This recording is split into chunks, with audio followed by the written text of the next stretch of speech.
Goku और Vegeta, इन दोनों के बारे में ही हम सभी को मालूम है कि कैसे कुछ मामूली सेन गॉड्स लेवल की ताकतों को हासिल कर पाए हैं।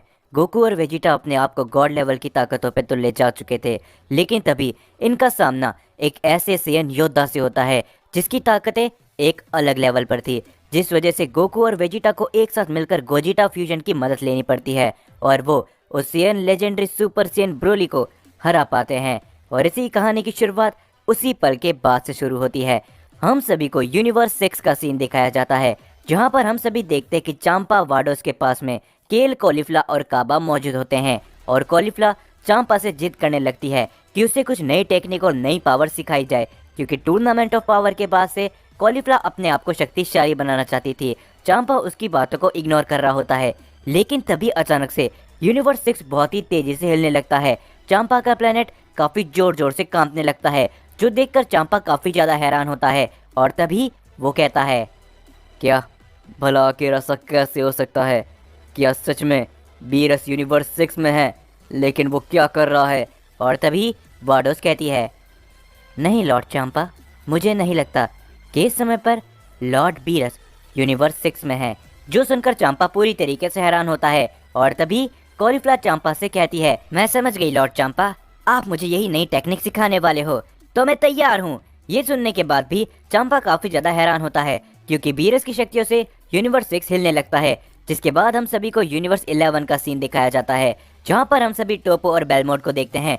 कुछ ही समय के बाद हम सभी को मालूम है कि टोपो एक गॉड ऑफ डिस्ट्रक्शन बनने वाला है, लेकिन तभी यूनिवर्स 11 भी काफी जोर शोर से हिलने लगता है, जो देखकर बेलमोट और टोपो एक साथ कहते हैं, क्या सन गोकू? हम देखते हैं कि उन दोनों को ही गोकू की शक्तियों का एहसास होने लगता है, जो देखकर बेलमोट कहता है, क्या क्या वो सीएन गोकू जिसने टूर्नामेंट ऑफ पावर के अंदर अल्ट्रा इंस्टेंट पावर को हासिल किया था, वो यूनिवर्स 11 में आ चुका है मार्गरीटा? हम देखते यूनिवर्स 11 की एंजल को, जो कि कहती है, लगता तो ऐसा ही है कि वो दोनों बहुत ही आसपास में ही लड़ाई कर रहे हैं।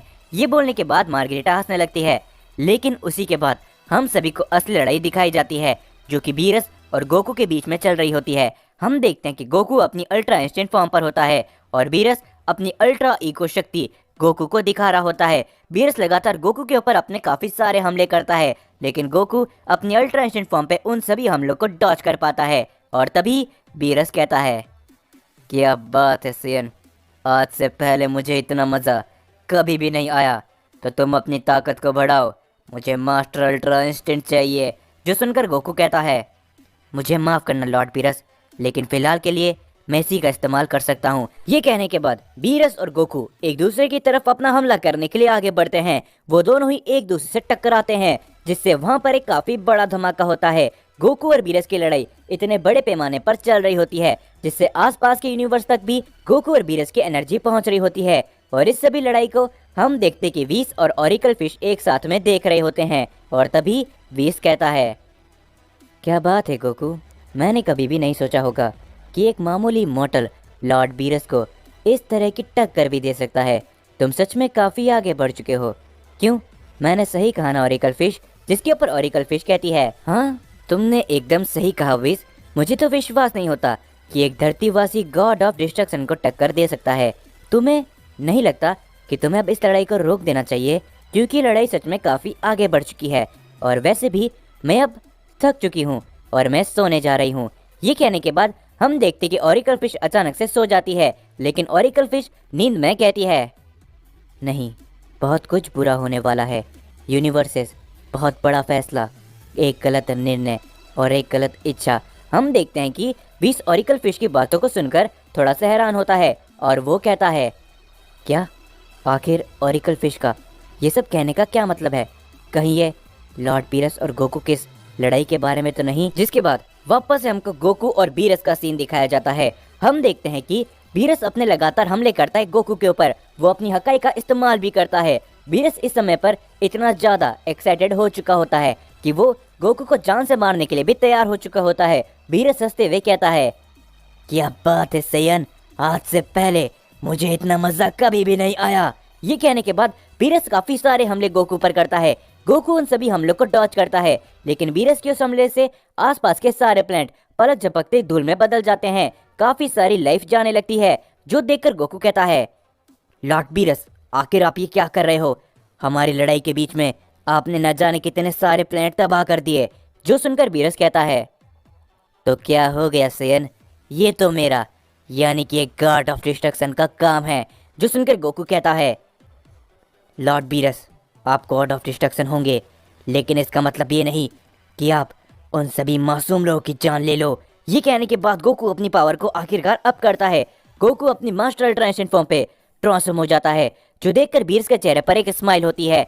जिसके बाद हम सभी को वेजिटा का सीन दिखाया जाता है, जो कि धरती के टाइम चेंबर के अंदर अपनी ट्रेनिंग को आगे बढ़ा रहा होता है ताकि वो और भी शक्तिशाली बने। और तभी वेजिटा कहता है, क्या तो आखिर क्या कर रॉट, लगता है कि तुम सीरियस हो ही गए, और अब भला तुम आगे क्या करने वाले हो?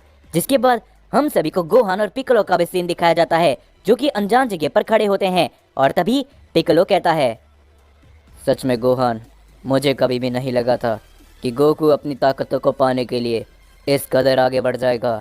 जो सुनकर गोहान भी कहता है, हाँ पिक्कोलो, और इसीलिए मैंने भी एक निर्णय लिया है कि मैं भी अब अपनी ट्रेनिंग को शुरू करने वाला हूँ। जो सुनकर पिक्कोलो कहता है, क्या सच में गोहान, क्या तुम अपनी ट्रेनिंग को आगे बढ़ाना चाहते हो? जिसके ऊपर गोहान कहता है, हाँ पिक्कोलो, हमें नहीं मालूम कि हमारे ऊपर कब कौन सी मुसीबत आ जाए, और इसीलिए मुझे हमेशा तैयार रहना होगा, क्योंकि हमें हमेशा बचाने के लिए डैड और वेजिटा यहाँ पर नहीं होंगे। जो सुनकर पिक्कोलो मुस्कुराता है। जिसके बाद हम देखते गोकू को, जिसके सामने बीरस खड़ा होता है। गोकू अपनी मास्टर अल्ट्रा इंस्टेंट फॉर्म पर एक काफी जोरदार हिट लगाता है बीरस को। बीरस उससे चोट खाकर काफी दूर गिर जाता है, और तभी गोकू अपना कामेहामेहा अटैक तैयार करने लगता है। गोकू के इस अटैक में काफी शक्ति होती है, लेकिन तभी हम देखते हैं कि गोकू को एक काफी डरावनी शक्ति का एहसास होने लगता है। जिसके बाद हम सभी बीरस को देखते हैं।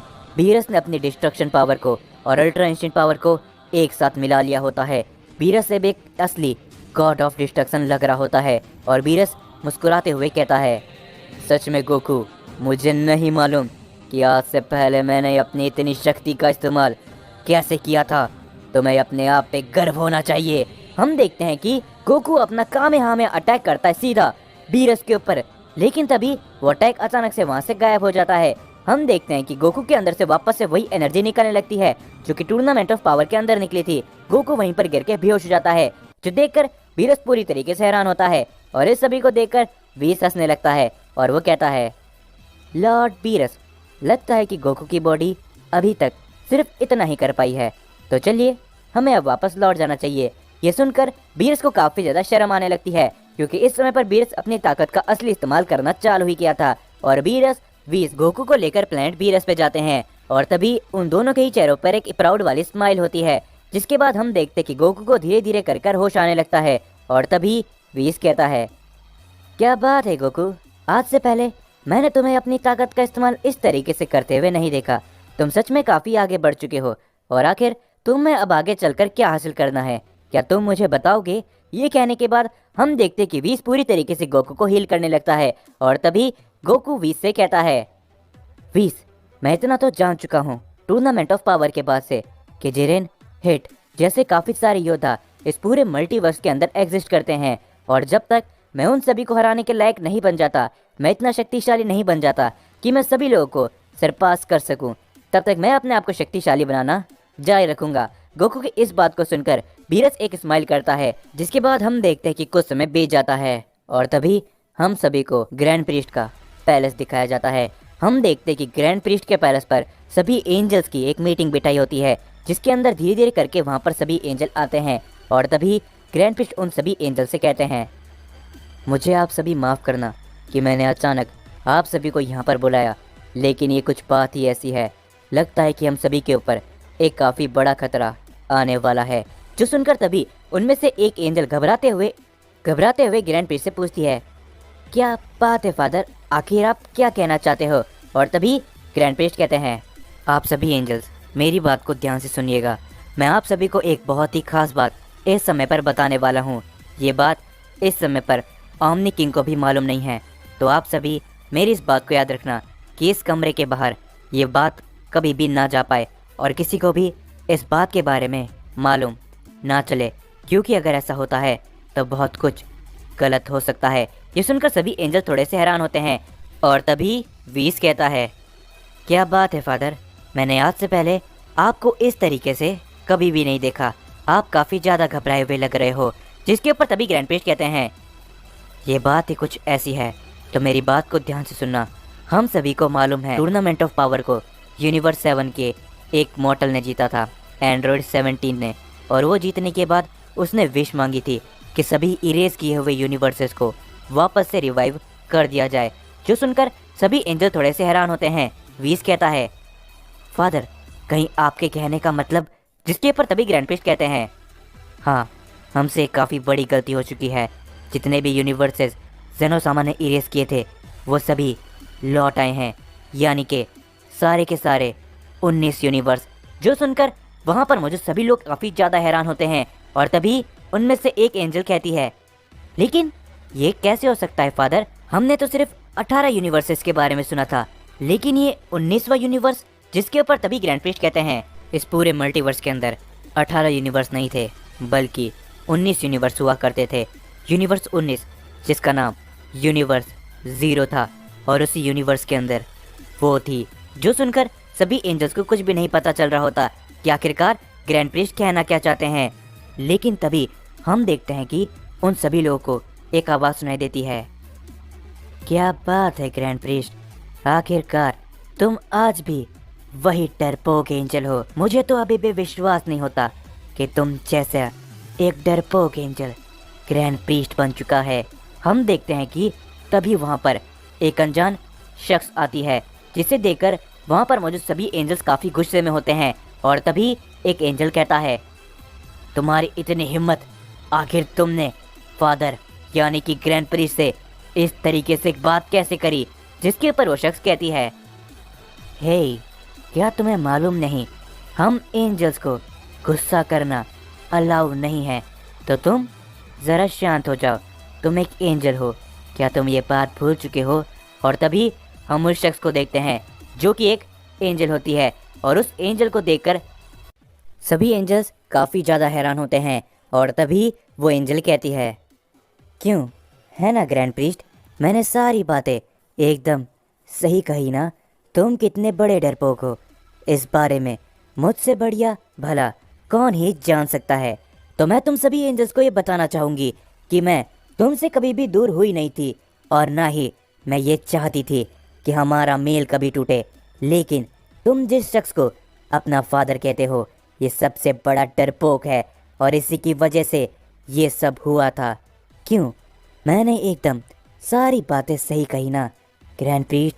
और इस एंजल की बातों को सुनकर सभी एंजल्स थोड़े से घबरा जाते हैं और साथ ही में उन्हें गुस्सा भी आने लगता है। और तभी यूनिवर्स 10 की एंजल कुसु कहती है, क्या भला आखिर तुम्हारे कहने का मतलब क्या है, और हाँ, तुम फादर से थोड़ा तमीज से बात करो।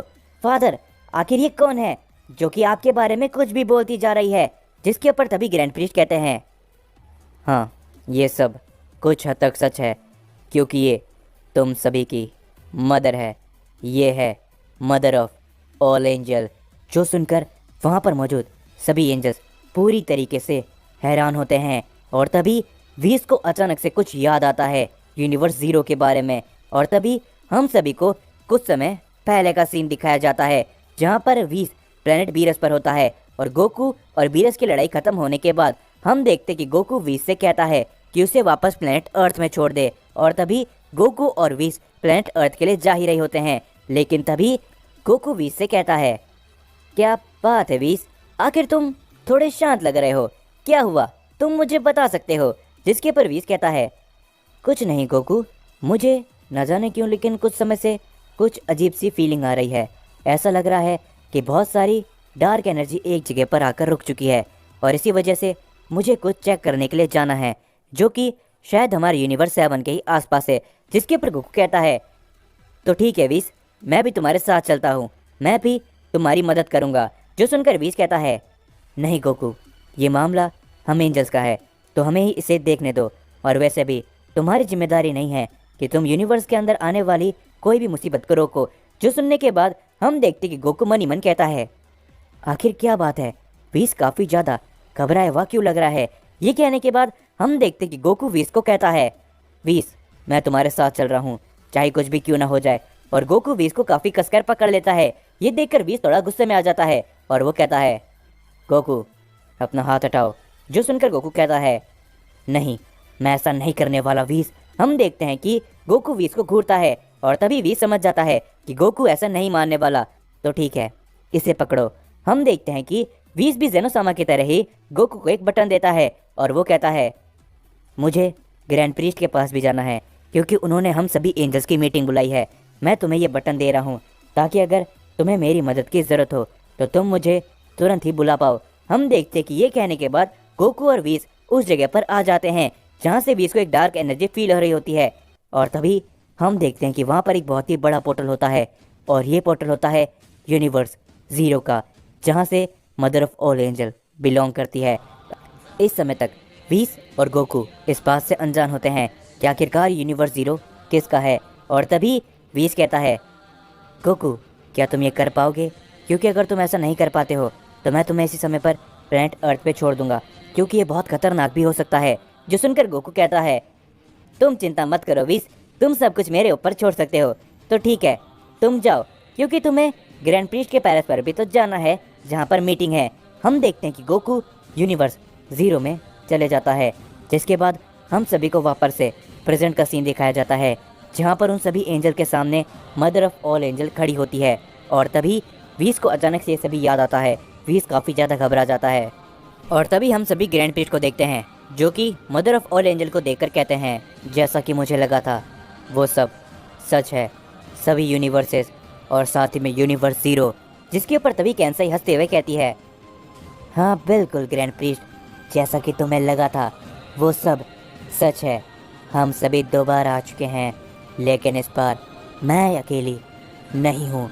जो कुछ भी तुम लोगों ने उन बाकी के यूनिवर्स के साथ किया था, मैं उन सभी गॉड ऑफ डिस्ट्रक्शन और एंजल से पहले ही मिल चुकी हूँ। और अब हम देखते हैं कि ये कहने के बाद कैंसाई काफ़ी ज़ोर ज़ोर से हंसने लगती है। ये देखकर ग्रैंड प्रीस्ट काफ़ी ज़्यादा घबरा जाते हैं और वो कहते हैं, तुम ऐसा बिल्कुल भी नहीं कर सकती। तुम्हें मालूम है ना कि अगर ओमनी किंग जेनोसामा को इसके बारे में पता चलता है तो फिर क्या होगा। जिसके ऊपर कैंसाई कहती है, मुझे इन सभी से कोई भी लेना देना नहीं है प्रीस्ट। मैं सिर्फ इतना जानती हूँ कि अब होगी तबाही और सबसे बड़ा युद्ध, समझे। और कैंसाई के ये कहने के बाद हम देखते हैं कि वहाँ पर धीरे धीरे करके काफ़ी सारे कदमों की आवाज़ आने लगती है, जो देखकर तभी एक एंजल घबराते हुए कहती है, क्या क्या ये लोग वही तो नहीं जिनके बारे में मैं सोच रही हूँ। और तभी वीस कहता है, हाँ तुमने एकदम सही पहचाना कुसु, ये वो सभी इरेज हुए यूनिवर्सेस के गॉड ऑफ डिस्ट्रक्शन और एंजल हैं।